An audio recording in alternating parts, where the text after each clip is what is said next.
একটা মর্মান্তিক দুর্ঘটনা আমি আপনাদের সঙ্গে শেয়ার করছি। ভিডিওটা অবশ্যই লাস্ট অবধি দেখুন। কালকে দুপুর 12টার সময় পটাশপুরে ঘটে যাওয়া একটা দুর্ঘটনা।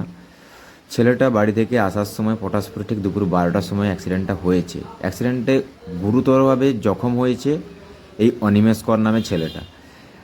এর বর্তমানে যে অ্যাক্সিডেন্টটা ঘটেছে অ্যাকচুয়ালি প্রপারলি রোড সাইডে যে দোকানগুলো থাকে ওই দোকানের সামনে রড বোঝাই করা গাড়ি থেকে আনলোড করার সময় রড রাস্তার উপরে চলে আসে, আর ওই রাস্তার উপরে চলে আসার কারণে এই অ্যাক্সিডেন্টটা ঘটেছে। অ্যাকচুয়ালি দোকানদারেরই ভুল এটা।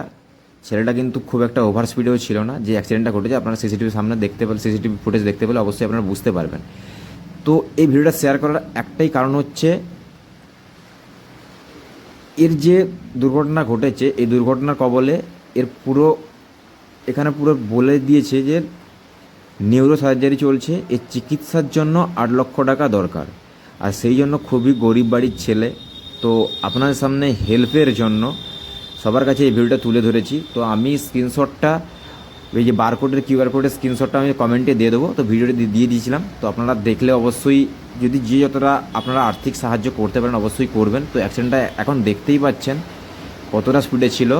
বাইক থেকে পড়ে গিয়ে, আমি এখন রেড মার্কিং করে দিয়েছি, বাইক থেকে পড়ে গেছে, বাইক অটোমেটিক্যালি বেরিয়ে গেছে, রোডে পড়ে আছে ছেলেটা। রড রাস্তায় খালি করার মানে সবাইকে একটাই কথা, দোকান রাস্তার উপর থাকতে পারে, সেরকম পর্যাপ্ত জায়গা না থাকলে আপনাদের ওইসব ব্যবসা করা উচিত না।